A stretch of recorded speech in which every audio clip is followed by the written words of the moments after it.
speaking, if you could mute your computer so that we don't get background noise.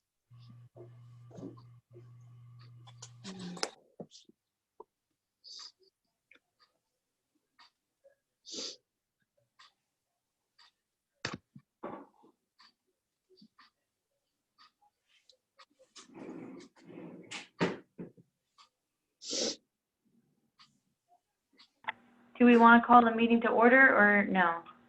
Well, I'm going to do that now. Okay. I'm going to officially call the Lower Allen Township Zoning Hearing Board for May 21st, 2020 to order. I just want to note that this is our first Zoom Zoning Hearing Board meeting. Due to the COVID-19, this meeting is being held virtually as permitted by law during this emergency. Before we proceed, I'd like to cover some ground rules for this evening.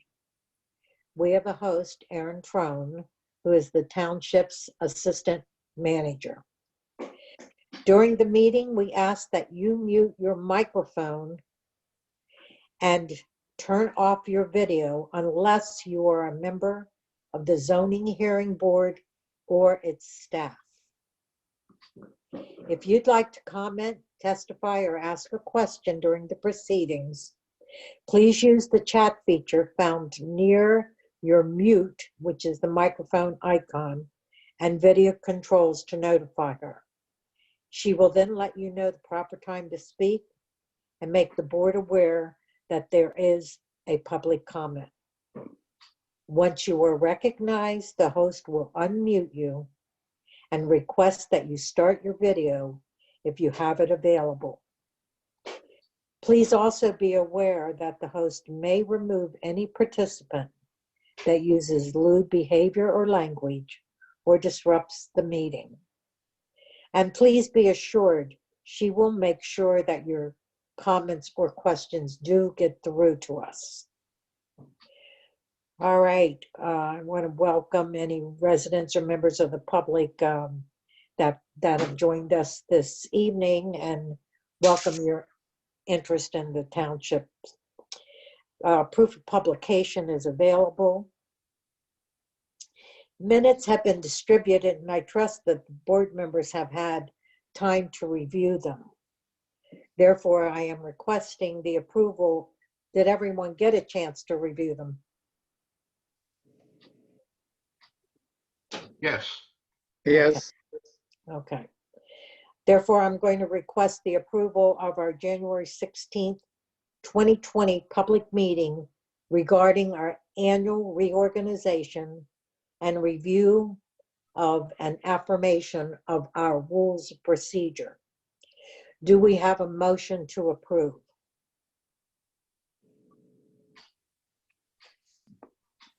So moved. That was Dick who made the motion. Do we have a second?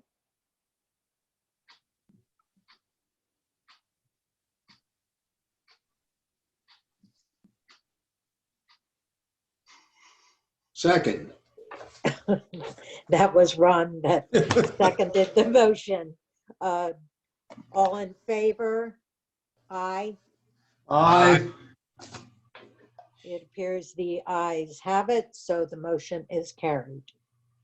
Next on our agenda is affirmation of public hearing continuances that were granted by the Zoning Hearing Board via email communications because scheduled public meetings for February, March, and April 2020 were canceled.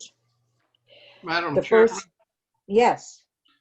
I'd like to make a motion to affirm the continuance that were granted by the Zoning Hearing Board via email communication because scheduled public meetings for February, March, and April 2020 were canceled due to the COVID-19 virus. This would include dockets 2020-01, 2020-03, and 2020-04. That motion was made by Dick. Do we have a second? Second. All in favor? Aye. Aye. The ayes have it. Motion carries. Next is the granting of additional public hearing continuances that were requested by the applicants. One being docket 2020-03 Capitol Plaza Associates for further extension of the May 21st, 2020 continued public hearing date until June 18th, 2020. And docket 2020-01 Global Video 3401 Hartsdale Drive, a request for further extension of the June 18th, 2020 continued public hearing date until July 16th, 2020. Madam Chair, move to approve both requests. Second. That was a motion by Ron, seconded by Dick. All in favor? Aye. Aye. The ayes have it. Motion is carried. May I make a point of clarity, please? Yes, sir. Okay, just for the record, the February zoning hearing board meeting was not a COVID closure. We had no business other than the docket that was asked to be postponed. So the continuance was granted and the meeting was canceled. The two subsequent meetings were COVID closure. Thank you. Are there any other items of business we need to address before moving on? Nope. Okay. Therefore, we're going to recess the public meeting and convene the public hearing. We are here tonight to consider docket 2020-04, the application of SCPT Holdings, Inc., 591 Redwood Highway, Suite 1150, Mill Valley, California, who is requesting variances from the following sections of Chapter 220 zoning of the Code of Lower Allen Township. 220-74 for impervious coverage limit, 220-200.b parentheses 1 for parking lot landscaping requirements, and 220-242.1 or I parentheses 2 parentheses b for parking lot setback distance. Variances are necessary to facilitate the subdivision of the Capital City Mall property at 3506 Capital City Mall Drive into 3 separate lots as described in greater detail in the ZHB application narrative. However, before we proceed, I'm going to request that the zoning officer for Lower Allen Township be sworn in and give testimony that notice of the hearing was properly advertised, the subject property was posted, and all property owners required to be notified of the hearing were notified in accordance with the codified ordinances of Lower Allen Township. Gwen?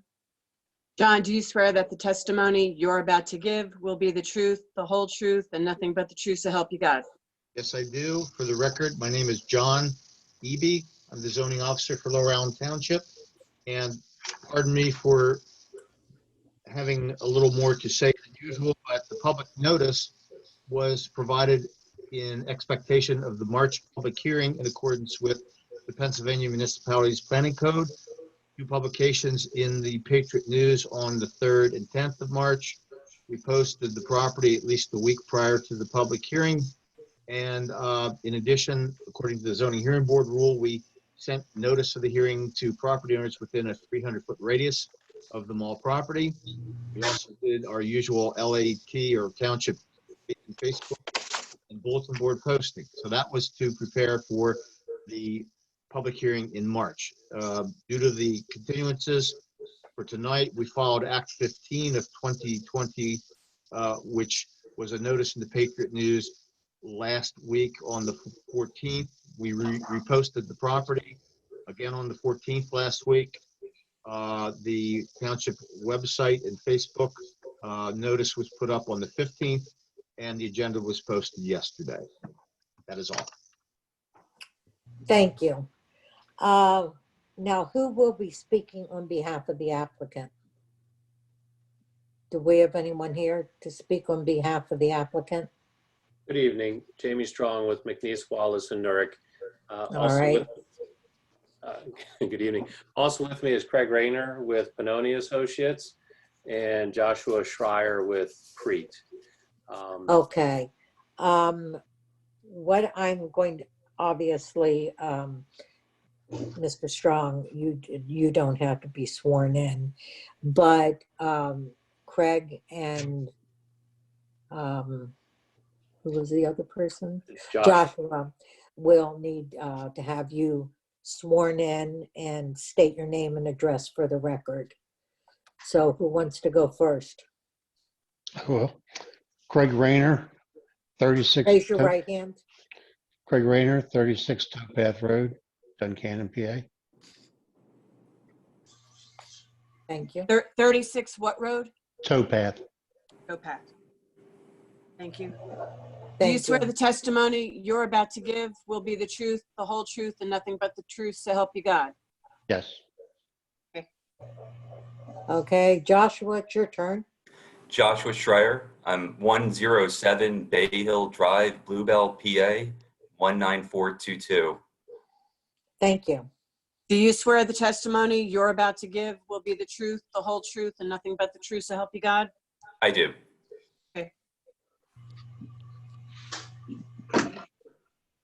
You know, I think while they're doing their testimony, I'm going to ask everyone to mute so we don't get any background noise. Because I'm getting some. Okay, thank you. I'll go ahead. As many of you are well aware, the Capital City Mall was developed in the 1970s. The mall property is located at 3506 Capital City Mall Drive, and it's located in the Township C4 Regional Commercial District. As part of the ongoing reinvestment in and enhancement of the Capital City Mall property, 2 new businesses were recently established on underutilized areas of the mall property. Aaron, could we bring up Exhibit A5? Perfect, thank you. This is Exhibit A5, which is the site plan that was submitted with the variance application. And so the 2 new businesses that I mentioned are the Outback Steakhouse Restaurant, which was constructed on the southwestern corner of the mall property in the existing mall parking lot. And that is in the area identified as unit number 3 on the lower left of the site plan and highlighted in blue.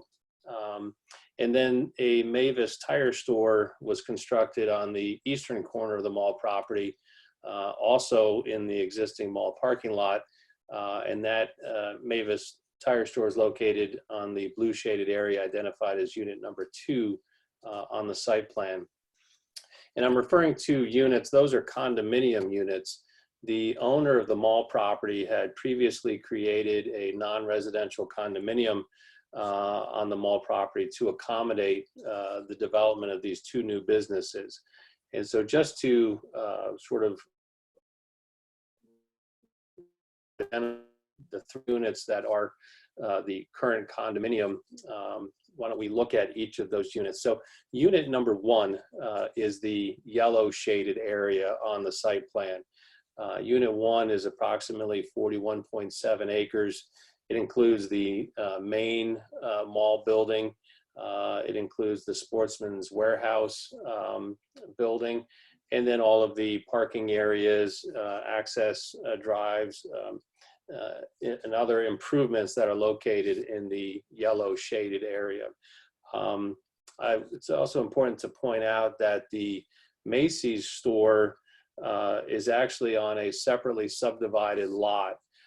So that's why the Macy's store is white on this site plan and is not included in the yellow shaded area, because it is a separately subdivided lot. and is not part of the mall property unit number 1. Not that anyone would know. If you were going to Macy's, you would not know you were on a separate lot from the overall mall property.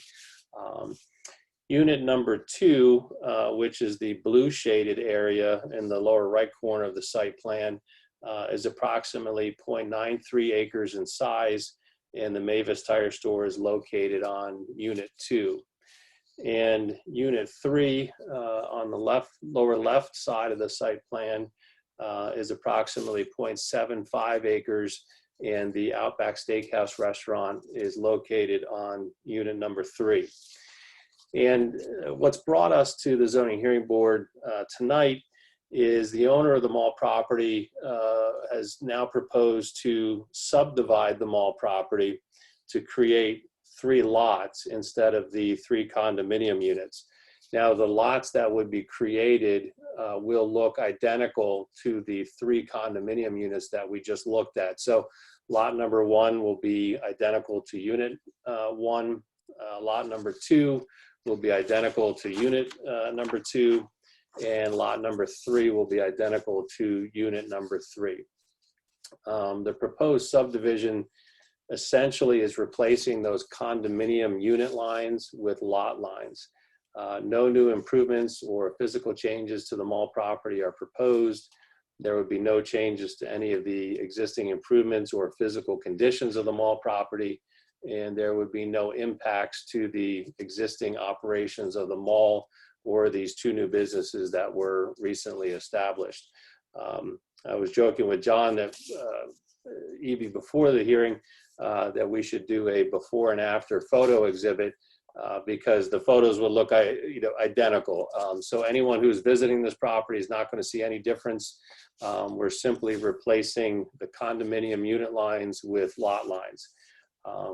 Cross easements for parking, access, signage, utilities, etc., have been provided as part of the development of the Outback Steakhouse and the Mavis Tire Store to ensure that there are no impacts on the existing operations of the mall or of those 2 businesses. So the overall mall property currently operates seamlessly with respect to parking, access, signage, and it will continue to operate that way following the proposed subdivision.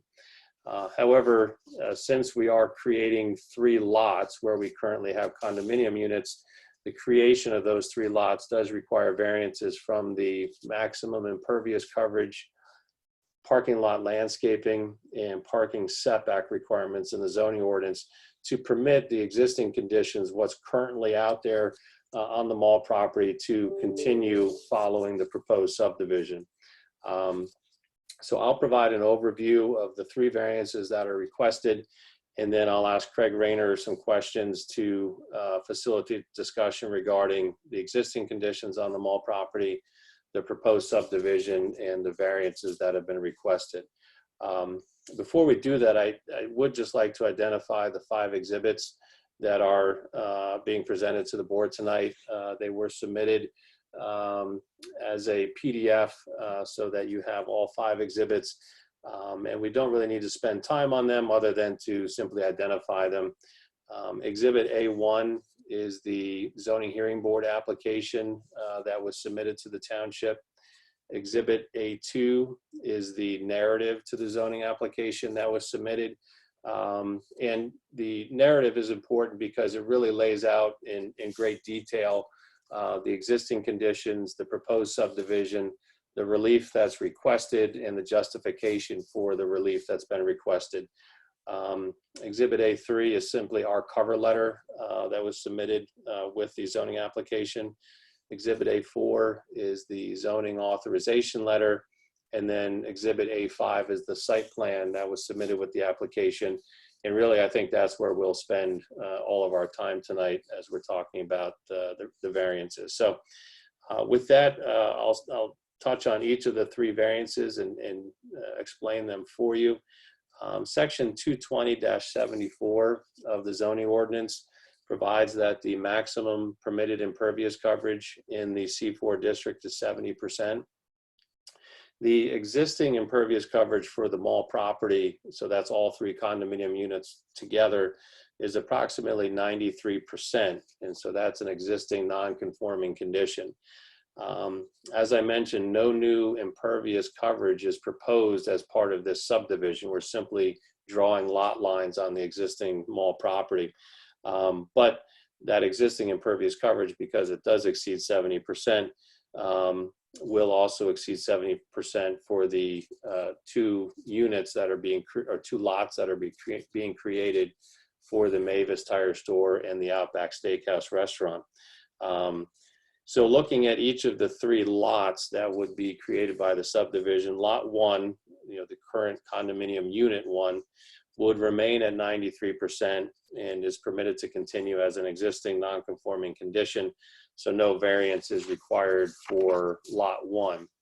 Looking at lot 2, which is the current unit number 2 in the lower right of the site plan, the existing impervious coverage for lot 2 would be approximately 99%, and a variance has been requested to permit the impervious coverage of lot 2 to exceed 70%.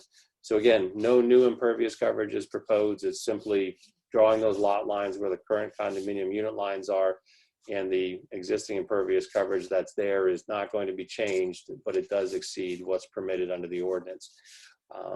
Looking at lot 3, which is unit number 3 on the lower left of the site plan, the impervious coverage for lot 3 would be approximately 83%. So a variance has been requested to permit that impervious coverage to exceed 70%. Again, no new impervious coverage is proposed. The reason for the difference is you can see there's grass area out along the Hartsdale Road frontage, which is existing, but it does lower the impervious coverage for that lot as opposed to lot number 2. The second variance request is a request for a variance from section 220-200.b paren 1 of the zoning ordinance, which requires that a minimum of 5% of the interior parking area must be landscaped with plantings and trees. Again, no new interior parking areas are proposed to be constructed as part of the subdivision to create the 3 lots. The existing interior parking areas of the overall mall property do not comply with the interior parking area landscaping requirements, which is a reflection of the original development of the mall property in the 1970s and subsequent redevelopment projects that have occurred. Again, this is also an existing non-conforming condition. So the existing interior parking area landscaping for lot 1, current unit 1, the yellow shaded area, is permitted to continue as an existing non-conforming condition, and no variance is required for unit 1.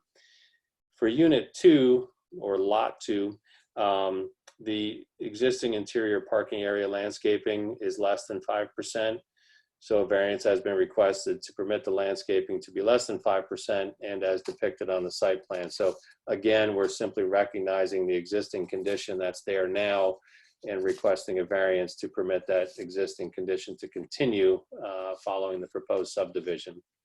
Looking at lot 3, current unit number 3 in the lower left corner of the site plan, the existing interior parking area landscaping for lot 3 is less than 5%, and a variance has been requested to permit the landscaping for lot 3 to be less than 5% and as depicted on the site plan. At the last variance request, section 220-242L sub paragraph 2B requires that all parking spaces and access drives be set back at least 5 feet from all lot lines. So again, no new parking spaces or access aisles are being proposed as part of the subdivision, but the existing parking spaces and access aisles are setback distances of less than 5%, or excuse me, less than 5 feet from the proposed lot lines as depicted on the site plan. And really that's because the 2 new businesses, when they were developed, were designed to be seamlessly integrated into the overall mall property. so that the existing shared parking spaces and access aisles all functioned appropriately. So to that end, variances have been requested to permit the existing parking spaces and access aisles on Lot 1, Lot 2, and Lot 3 to be setback distances of less than 5 feet from the proposed common lot lines for Lot 1, Lot 2, and Lot 3 as depicted on the plan. And you can see when you look at unit number 2, which will be Lot 2, you can see that the access aisle adjacent to the southwest property line or proposed lot line is immediately adjacent to it. So again, we're not making any changes to the parking out there, but when we create that lot line, we do need relief from that 5-foot setback in order to allow what's currently there to continue. So those are the 3 variance requests. Are there any questions for me? And if there aren't, I'll proceed with asking Mr. Rayner some questions.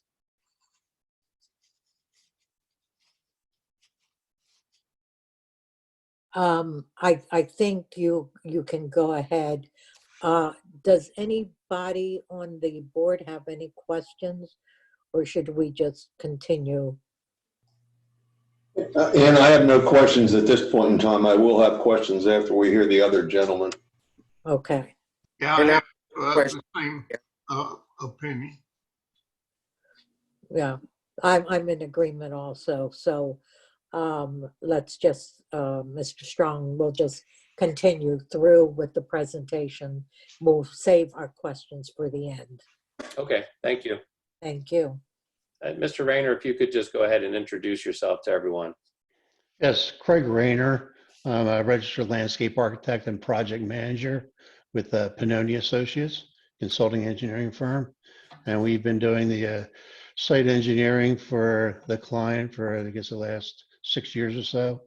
We've done a number of land development improvement projects within this property, starting with Dave & Buster's, the Dick's Sporting Goods, Sears renovations, also the Outback and the Mavis.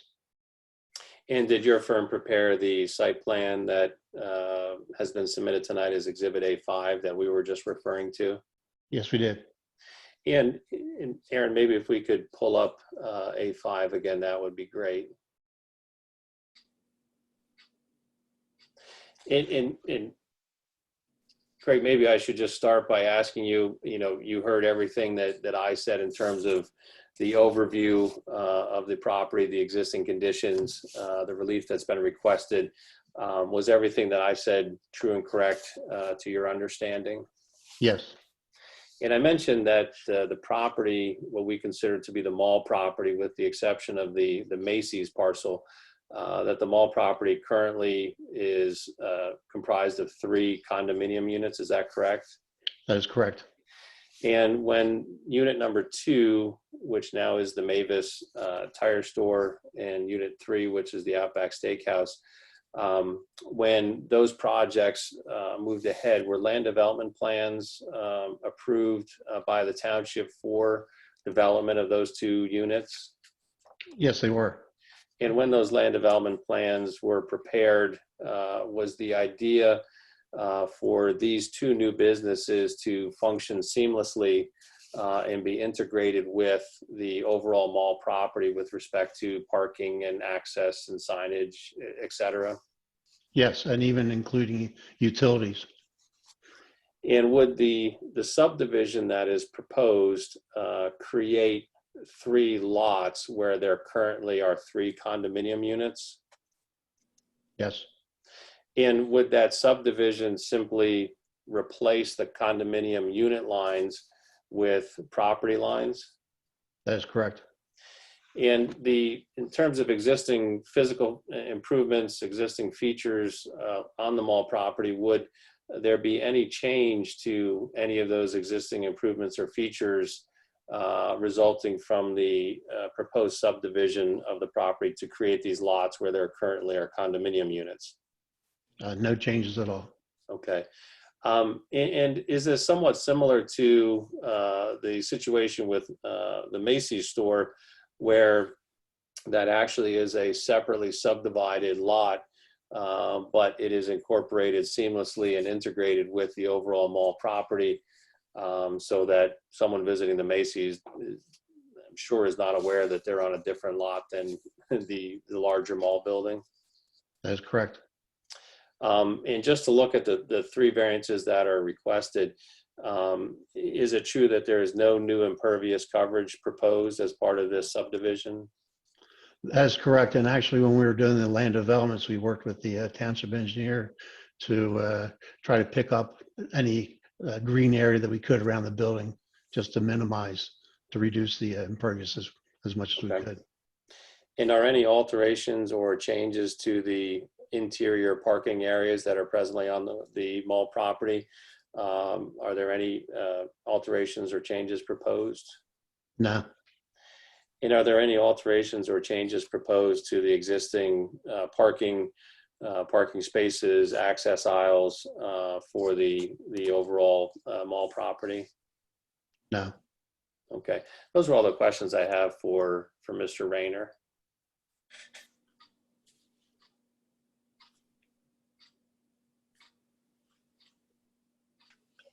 Thank you. And Mr. Schreier, did you have anything you wanted to add?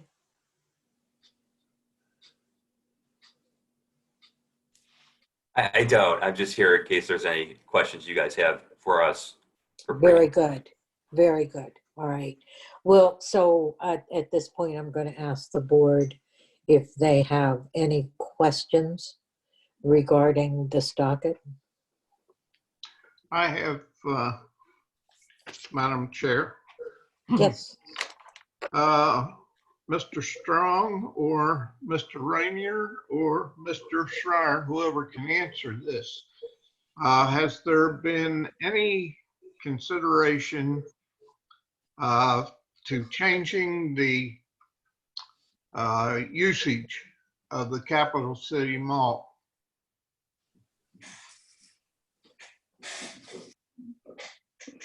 Josh, I'll throw that over to you. I'm not aware of any.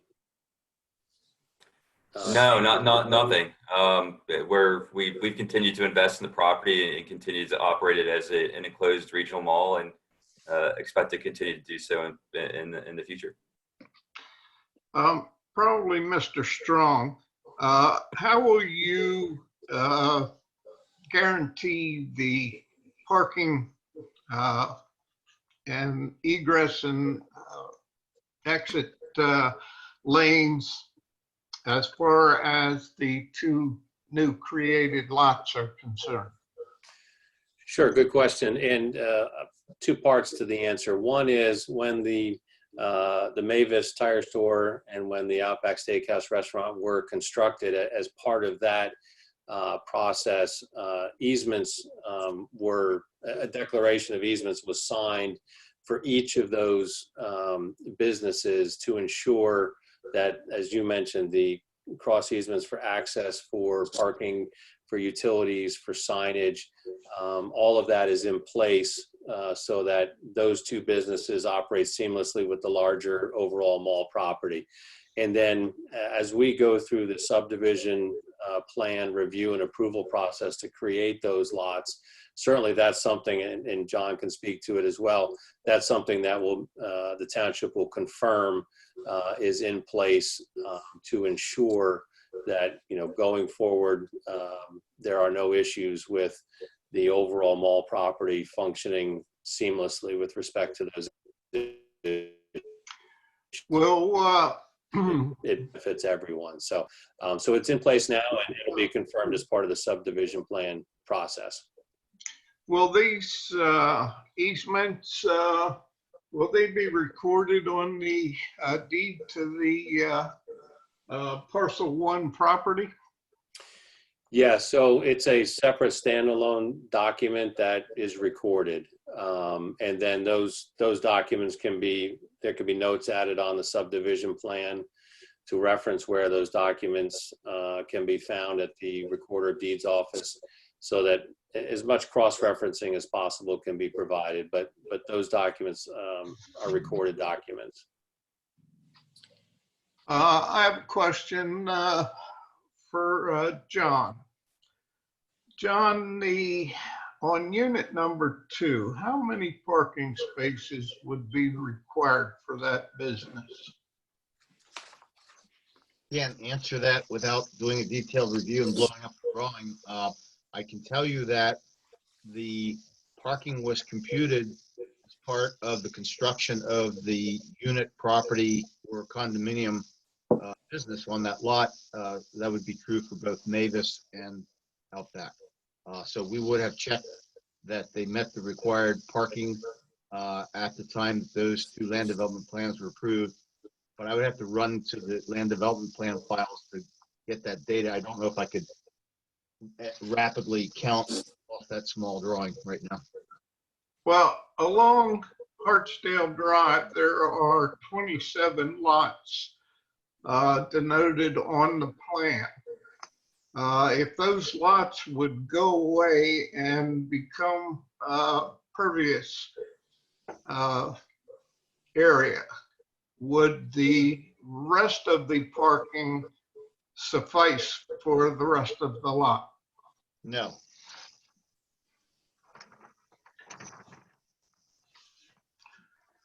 That's all I have, Madam Chairman. Thank you. Ron? Leon? Couple questions. I'm going to go back to the parking here. Dick stole a lot of my thunder. John, when we look at the parking now for the mall, you've got essentially 4 different entities there. Macy's, the main mall, and the 2 that we're addressing tonight. When we're calculating the zoning requirement need for parking, are we calculating it based on 1 unit or 4 units? 4. 4 units. And so I assume then you're going to tell me that the number of parking spaces, which is 34 for unit 3, and I forget offhand the number for Mavis, that those are minimum number of parking spaces at least required for those 2 entities? Correct. They comply with at least the minimum standard. Okay. I'm not sure who would want to answer this question, but is this division contingent upon approval of these requests tonight? Yeah, so the variances that have been requested are necessary in order for us to proceed with the proposed subdivision. Can somebody briefly explain how we come up with the size lots that we come up with for these 2 entities? Craig or Josh, I don't know if that's something you can address back to when the planning was done for these 2 new businesses. I can address that. What we did is basically look at, there isn't a lot size minimum in the ordinance, is to facilitate the needs for the actual setbacks. So we were basically going dictated by the nature of the lot, and then also respecting the individual setbacks, like a rear yard setback of the 35 feet, side yards, and then the front yards were kind of inherent just based on the nature of the parking and where we were putting the siting the buildings. That's all I have, Ann. All right. Leon? Yes, Madam Chairman. I have a few questions. And one is the basic question. What is the underlying reason for subdividing the property into 3 simple lots? Josh, I'll defer to you to answer that. Definitely. Across its portfolio, Capital City Mall definitely included, is investing very significantly in our properties and the redevelopment of those assets. In order for us to raise capital for continued reinvestment of those properties, we're selling some longer term leased out parcels at various properties to, in this case, it's an entity called FCPT, which is another public REIT that we've done a fair number of deals with. The reason here was to sell the properties to raise capital for continued investment in the enclosed malls. Okay, thank you. On page 5 and 6, to quote you, various parking is de minimis. That we've heard that term de minimis, and of course, people have different definitions as to what is de minimis. Would you please be more specific on the setback distance that you're requesting? Sure. Essentially, that setback in locations is down to 0. Okay. So it's at most a 5-foot deviation from what the ordinance requires. So a 5-foot setback is required, but at locations, because of how that existing parking is on the property, it is in locations down to 0. The property line is right against a drive aisle. So would you call that de minimis? Yeah, just because the distance is small. Now, if you look at a percentage, the percentage would be higher. So whether we call it de minimis or just a garden variety variance, it is what it is. So I try not to get hung up on the de minimis label and just look at it as a variance.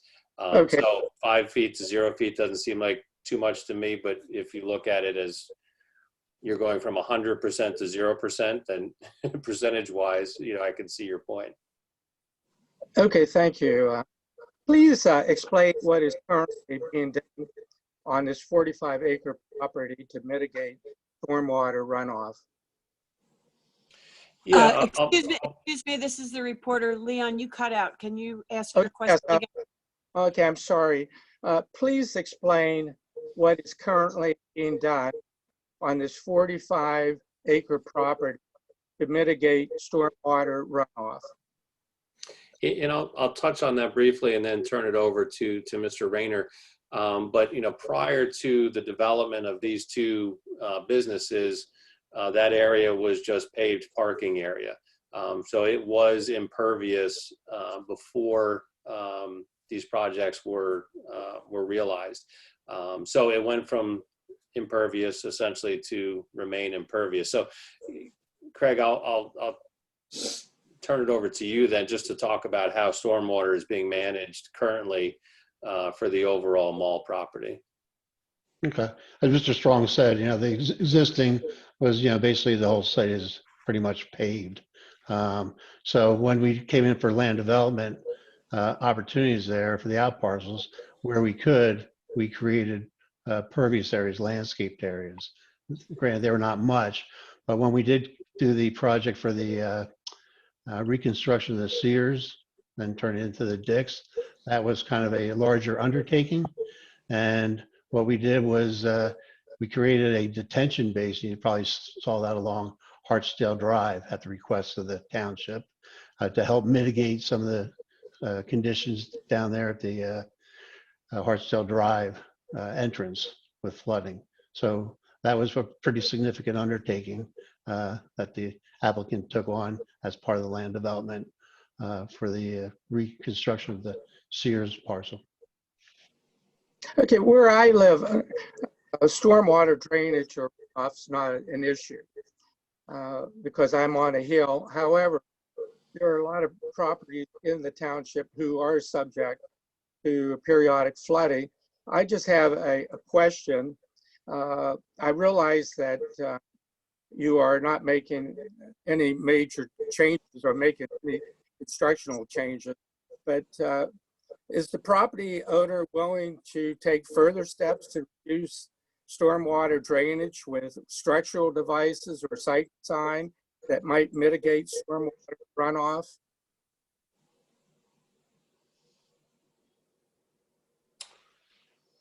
Greg, again, I'll defer to you in terms of the existing stormwater management improvements that are present on the mall property following these recent projects.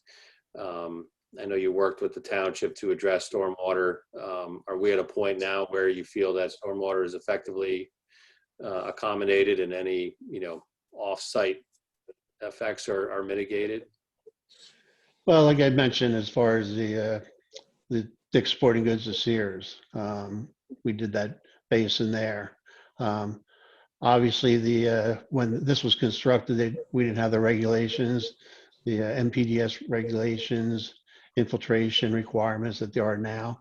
So to go back to something like that is not practical or even possible for a site of this nature.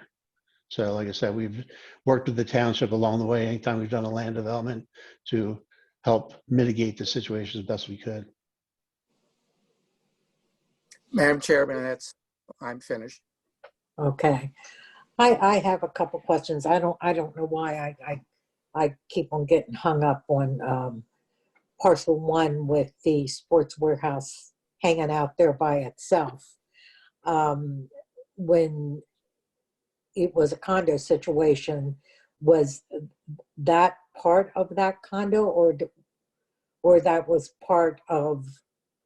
always part of number 1, parcel 1?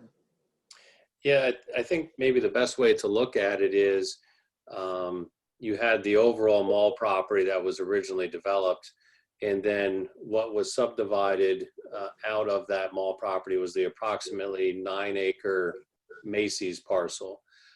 So when you took that out, that's why you have sort of that, it looks like, the Sportsman Warehouse is sort of out on a peninsula.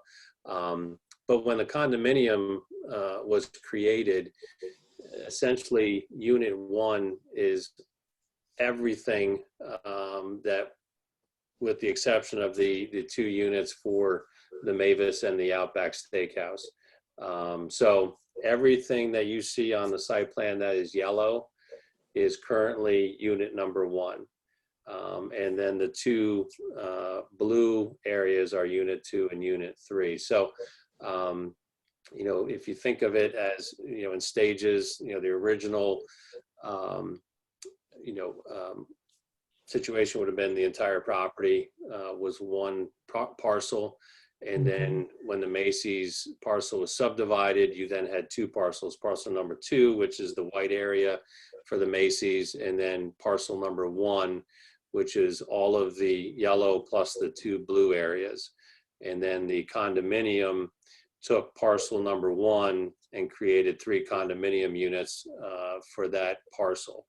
Unit 1 is the yellow area, and then, as I said, the 2 blue areas are unit 2 and unit 3. So it does seem unique that you have it laid out the way that you have it laid out, but that really resulted from the subdivision for the Macy's.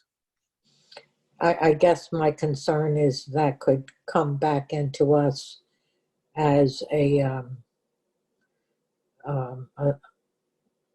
another unit, freestanding unit. You mean the Sportsman Warehouse Yeah. area? Yeah, I mean, if there's a proposal in the future to further subdivide the yellow area, if that requires zoning relief, it would have to come back before you, and then obviously go through the township for review and approval of a subdivision plan. But so I can't say what would happen in the future. And Josh, I don't know if you have thoughts on that, but if anything were to be proposed, if it required relief, it would have to come back before this board, and then certainly have to go through the subdivision process with the township. John, I have a question for you. We've had a lot of questions from the board concerning the stormwater runoff. Is there anything you'd like to add to that situation? Sure. Just historically, the mall, I believe, opened in 1975. We did not have stormwater management regulations until 1977. I do not know the complete history of why the mall exceeds the zoning district limit of impervious coverage. Perhaps there were variances back in the 70s that I did not research for this meeting, but suffice it to say that what Craig Rayner testified to is correct, that when they've come back to do projects, If they're not affected impervious coverage whatsoever, they have nothing that they're required to do. They have voluntarily done some improvements, as Mr. Rayner mentioned, more substantially when Sears was torn down. Dick's was built, well, was created out of part of Sears, and then the new configuration. They did more at that point in time, even though I don't believe they were impacting the overall impervious coverage. When Mavis and Outback were built, as Mr. Rayner said, there were small landscape areas that helped, but you cannot, without extraordinary expense and effort, retrofit the mall to today's standards. Thank you. Dennis, do you have any questions? You'll have to unmute. Is that better? Yes, Hello? much better. All right. I think this is probably for Mr. Schreier.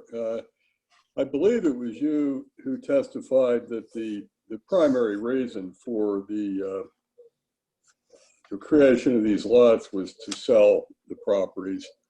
Is there a reason that they couldn't simply be sold as condominium units?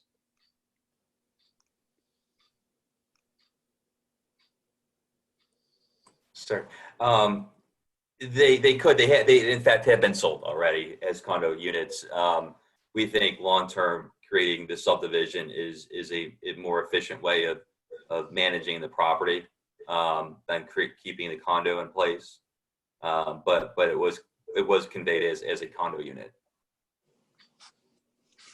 Thanks. Okay, are there any other questions from the board, staff? No, I have none. Thank you. Okay. I have nothing. No, thank you. Okay. Aaron, do we have anybody in the queue from the public? No one has joined our meeting. It's just consultants, staff, and the zoning hearing board. Okay, so then we normally open the hearing for public input at this point, but since there's no one there, the board now will recess the public hearing and convene into an executive session to discuss and deliberate regarding a decision on docket 2020-04. Okay. And Madam Chairman, to do that, what I'm going to do is I'm going to move members that are, or entities that are on this that are not members of the zoning hearing board to the waiting room. So you'll be put back into that space that you came into when you entered. And I'm going to pause the recording, and upon completion of the executive session, I will bring everyone back into the active meeting for the exciting conclusion. And how do we notify you when? You could, either I can be on and you can like wave and I can not participate, or you can have John let me know. Some form of staff will need to be on just so we can know when to return. It's probably most appropriate that the zoning officer not be in the executive session. Maybe waving would be a good idea. We also have a chat feature at the bottom of your screen if you want to signify with a chat. Okay, we can do that. All right. Aaron, That you're ready to come back. Aaron, Okay. I will be in, Text. Aaron, I will be in the executive session as well. Yes. Thanks. Okay, then I'm going to go ahead and start removing people. Thank you. And I'll let you know when I'm done so you can know when you can safely deliberate. Okay, thank you. I'm pausing the recording now. Okay. We're now reconvened, and we have a motion regarding docket 2020-04.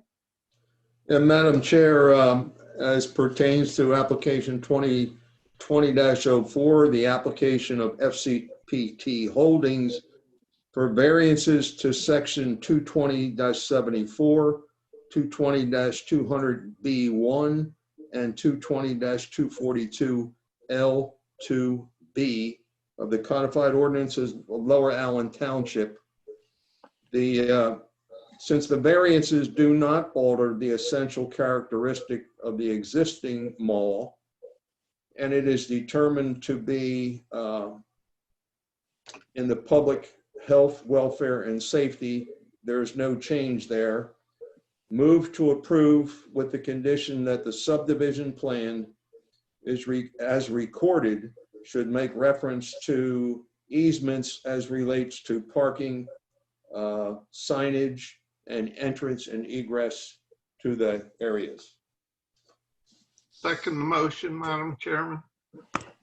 Ron made the motion, Dick second the motion. All those in favor? Aye. Aye.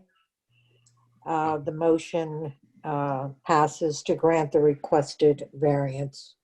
The variances are approved. Do we have a motion to adjourn the public hearing? So moved. Second.